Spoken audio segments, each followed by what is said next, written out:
তুমি তো দেখছি আচ্ছা বোকা ছেলে। এই বুদ্ধি নিয়ে বাগদাদ যাও পড়াশোনা করতে? তুমি না বললে তো কেউ জানতেই পারতাম না যে তোমার কাছে এত মূল্যবান সম্পদ আছে। আমার লোকেরা তো তোমার শরীর ঘেটেও কিছু পায়নি। তুমি ইচ্ছে করলেই আমাদেরকে ধোকা দিতে পারতে, তাতে তোমার এই সম্পদগুলো তোমারই থাকতো। কিন্তু সেটা না করে গোপন জিনিসটি প্রকাশ করলে কেন? কারণ আমি আল্লাহকে ভয় করি, সেই সাথে আমার আম্মার উপদেশ যেন কখনো মিথ্যা না বলি। বিপদে পড়লে যেন আল্লাহরই আশ্রয় চাই, মিথ্যার নয়। কি বললে তুমি? আমার উপদেশ?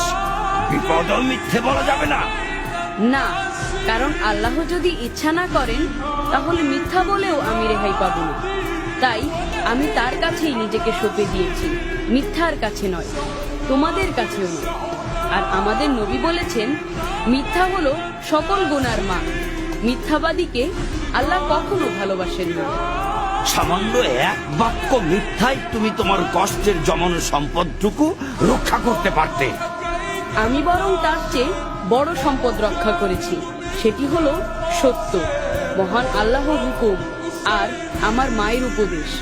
স্বর্ণমুদ্রার জন্য আমার কোনো আফসোস নেই। সত্যের চর্চায় এতটাই নির্ভীতি বালক, এই সাহস, এই ভরসা সে কোথা থেকে পেল? কত বড় সাহস! সর্দারের মুখে মুখে কথা! তোর ঘাড় থেকে মাথাটা নামিয়ে দেবো আজ। থামো! কাল কিয়ামতে মহান রবের সামনে আমাকে মিথ্যাবাদী হিসেবে দাঁড়াতে হবে না। এর চেয়ে খুশির সংবাদ আর কি হতে পারে? এই বালক মায়ের কথার অবাধ্য হচ্ছে না, আর আমি আল্লাহর অবাধ্যতাকে পেশা বানিয়ে নিয়েছি। হায় খোদা, কি হবে আমার পরিণতি? আমাকেও তো একদিন মরতে হবে। কাল কিয়ামতে আল্লাহ যখন জিজ্ঞেস করবেন দুনিয়াতে আমাকে লুটপাট করার জন্য পাঠানো হয়েছিল কিনা, তখন আমি কি জবাব দেব? আমাকে তুমি ক্ষমা করে দাও বাবা, ক্ষমা করে দাও। আজ তুমি আমার চোখ খুলে দিয়েছ।